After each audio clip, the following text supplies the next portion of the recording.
Pour about a tablespoon of lukewarm water from a kettle into a glass, and to this, from a sachet of dried yeast, we'll add about 1 teaspoon and leave that to hydrate. Take 260 grams of plain flour and pour that into a bowl, along with 40 grams of brown sugar and 150 ml of lukewarm water. Then we mix together, adding the hydrated yeast before mixing further into a dough, and then kneading until the dough is smooth and elastic. Kneading just as you would any other dough, pushing away from you, then bringing the dough back to fold back on itself, turning and repeating this. You can then leave the dough to rise for a little whilst you prepare the water.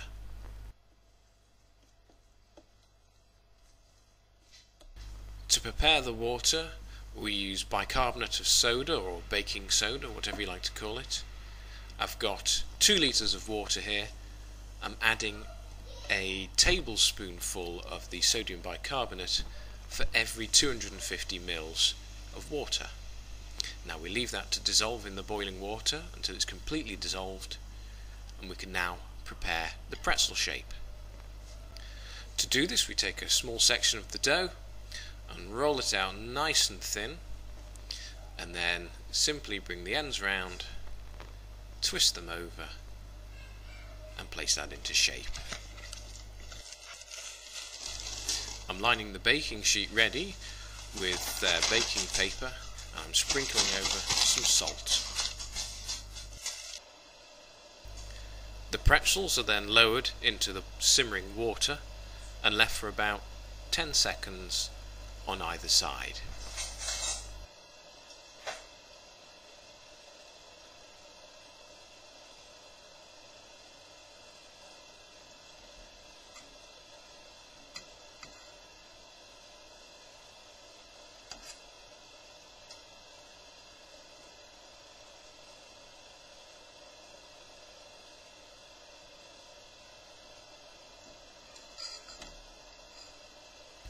They're then removed from the water, placed on the salted baking sheet, with a little more salt sprinkled on top before they're placed in a hot oven for about 8-10 minutes thereabouts.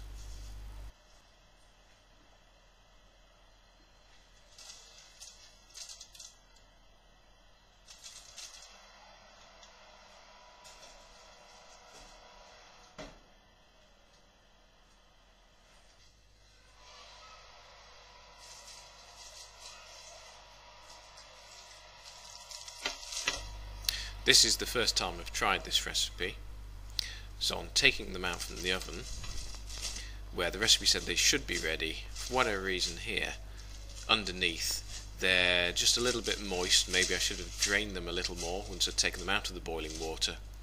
So I think now the best thing to do is to flip them over, if I can get them off the baking sheet, and then put them back in the oven to dry out a little bit more underneath.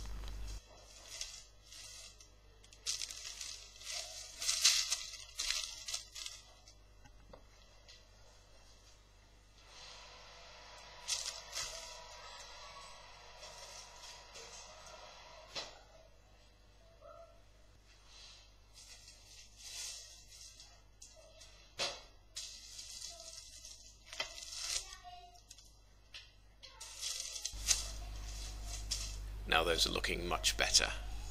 Just time for the taste test. And what better way to test the taste than alongside a nice cold glass of beer.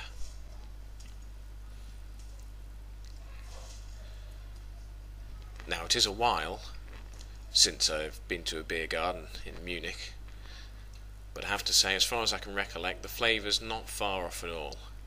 It's quite a soft pretzel following this recipe, and the only thing I'm trying to decide here is whether, for breakfast, a cold beer and a pretzel is really the best way to start the day.